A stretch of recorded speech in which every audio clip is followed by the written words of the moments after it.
कई बार भगवान हमारे रिश्ते खुद तोड़ देता है ताकि कोई हमारी जिंदगी ख्याल ना कर सके। दुनिया में सबसे खुश वही लोग हैं जो ये जान चुके हैं कि दूसरों से किसी भी तरह की उम्मीद करना बेकार है। जिंदगी में थोड़ा दुख भी जरूरी है। हमेशा सुखी मिलता रहेगा तो आप कभी जिंदगी में आगे नहीं बढ़ पाओगे। ये गलत सोच है इंसानों की। एक अकेला इंसान क्या कर सकता है? पर देखो जरा उस सूरज को जो अकेला ही सारी दुनिया को रोशन करता है।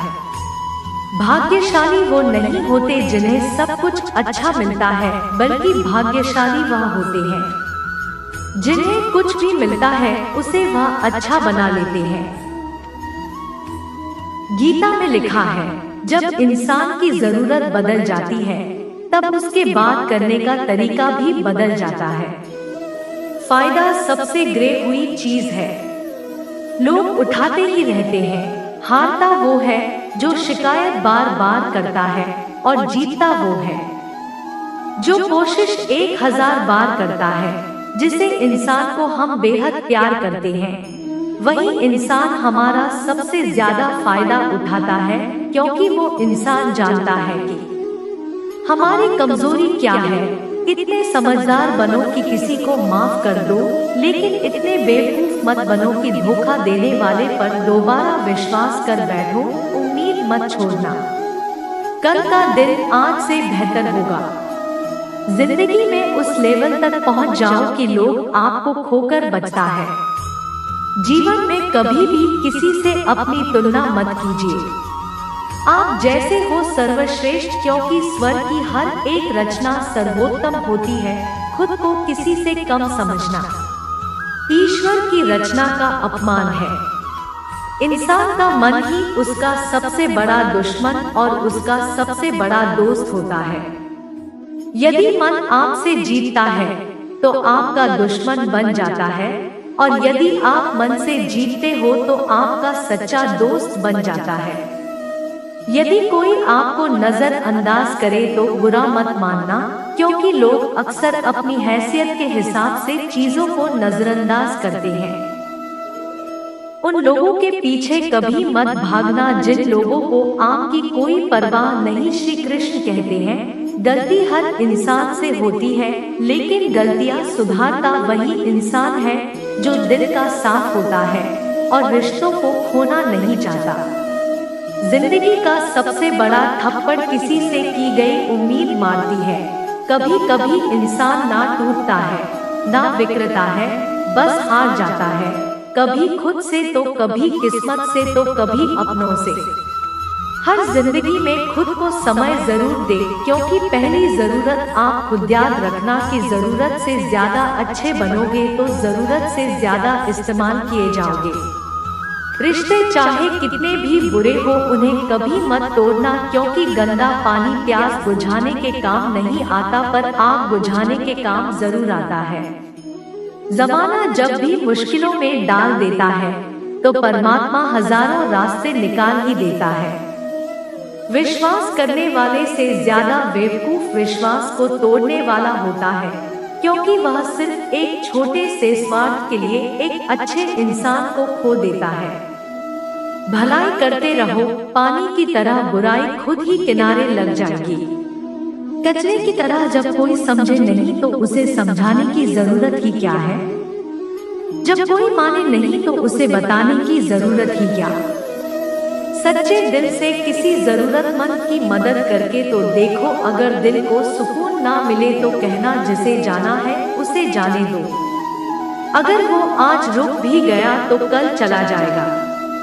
इंसान को इंसान से दूर कर देने वाली सबसे पहली चीज जुबान है और दूसरी चीज पैसा है। जिन्हें सपना देखना अच्छा लगता है उनकी रात छोटी पड़ जाती है, और जिन्हें सपने पूरा करना अच्छा लगता है उनके दिन छोटे पड़ जाते हैं। किसी की आदत देखनी है तो उसे इज्जत, और किसी की अगर फितरत देखनी है तो उसे आजादी। तो हर इंसान में कोई ना कोई प्रतिभा जरूर होती है। पर लोग अक्सर इसे दूसरे जैसा बनने में नष्ट कर देते हैं। महंगे इतने भी मत बनो कि लोग तुम्हें बुला न सके, और सस्ते इतने भी मत बनो कि लोग तुम्हें नचाते ही रहे। खामोशियां कभी बेजुबान नहीं होती। कुछ दर्द ऐसे होते हैं जो आवाज तक छीन लेते हैं। आजकल के लोग आपकी एक गलती के पीछे आपकी सारी अच्छाइयां भूल जाते हैं। जितने लोगों को समझाते जाओगे उतना ही अकेलापन और भी अच्छा लगता जाएगा। खत्म हो जाएंगे वो भी रिश्ते जिनसे मिलकर लगता है कि ये उम्र बरसात देंगे। श्री कृष्ण कहते हैं, अहंकार किसी भी चीज का हो सर्वनाश करके ही छोड़ता है। खाली वक्त में तो हर कोई बात कर लेता है। प्यार तो तब होता है जब कोई आपसे बात करने के लिए आपका अपना सारा वक्त खाली कर दे।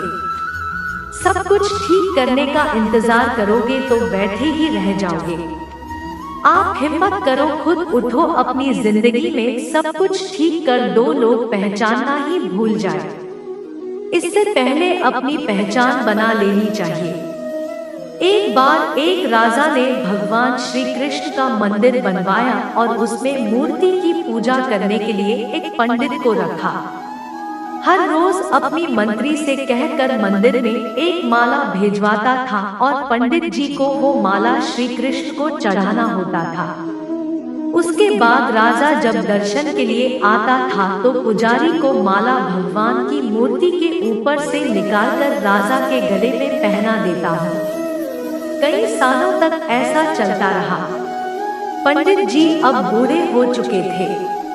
एक दिन राजा की तबीयत खराब हो गई। उसने अपने सेवक को कहा कि तुम जाकर पंडित जी को माला दिया और उनसे कहो कि आज मेरी तबीयत खराब है, मैं आज मंदिर नहीं आ सकता, तो प्रतीक्षा ना करें।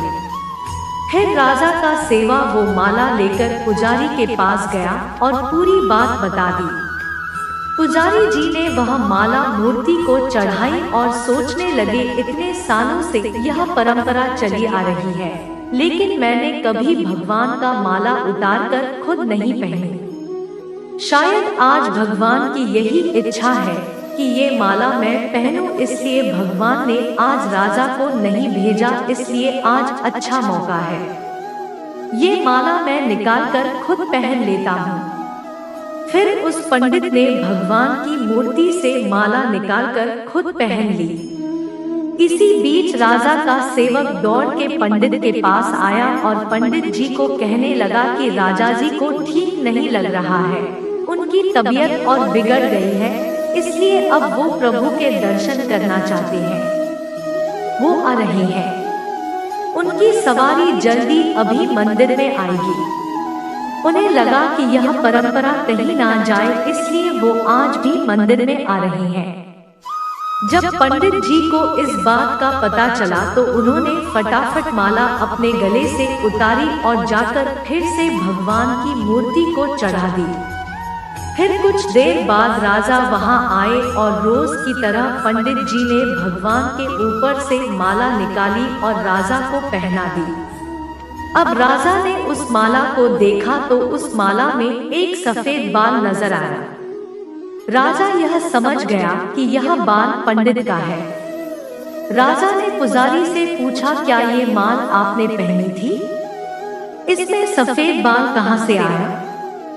यह सुनकर पुजारी जी घबरा गए। उन्हें लगा अगर मैं सत्य बता दूं तो राजा मुझे दंड देंगे, इसलिए वह पुजारी ने कहा, यह बाल तो श्री कृष्ण का है।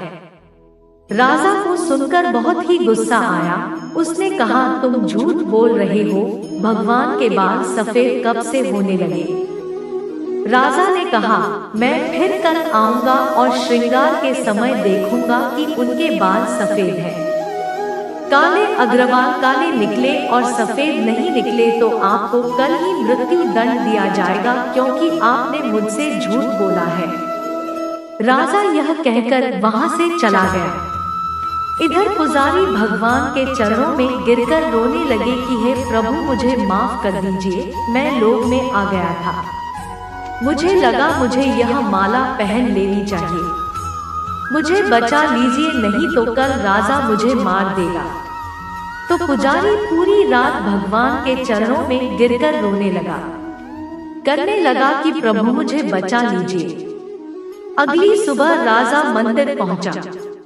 राजा ने भगवान की मूर्ति के ऊपर से मुकुट निकाला और उनके बाल देखे। राजा चौंक गया क्योंकि भगवान की मूर्ति के ऊपर सफेद बाल थे। राजा ने सोचा यह पुजारी की कोई चाल है, इसने मौत की सजा से बचने के लिए भगवान के बाल सफेद कर दिए। राजा यह बाल असली या नकली इसकी जांच करने के लिए बाल तोड़ने लगा। जैसे राजा ने कुछ बाल तोड़े तो मूर्ति में से खून की धारा बहने लगी। राजा भगवान के चरणों में गिर गए और क्षमा मांगने लगे और रोने लगे। कहा मुझे माफ कर दीजिए। तभी मूर्ति से एक आवाज आई, राजा तूने सिर्फ मुझे मूर्ति माना इसलिए मैं तुम्हारे लिए सिर्फ एक मूर्ति हूँ। लेकिन पुजारी ने मूर्ति में साक्षात भगवान देखा, इसलिए मुझे मेरे भक्त की रक्षा करने के लिए मेरे बाल सफेद करने पड़े और खून की धारा बहानी पड़ी ताकि मैं समझा पाऊं कि जहां भाव है वहां भगवान है। अगर आप वाकई में भगवान का स्मरण करते हैं, उन्हें देखना चाहते हैं, तो आपके अंदर सिर्फ भाव होना चाहिए। यह एक छोटी सी कहानी हमें शिक्षा देती है कि भगवान के आशीर्वाद के सिवाय कुछ भी। दैनिक गीता उपदेश के लिए हमारे चैनल गीता ज्ञान को सब्सक्राइब करें और आने वाले वीडियो नोटिफिकेशन के लिए बेल आइकन को भी दबाएं।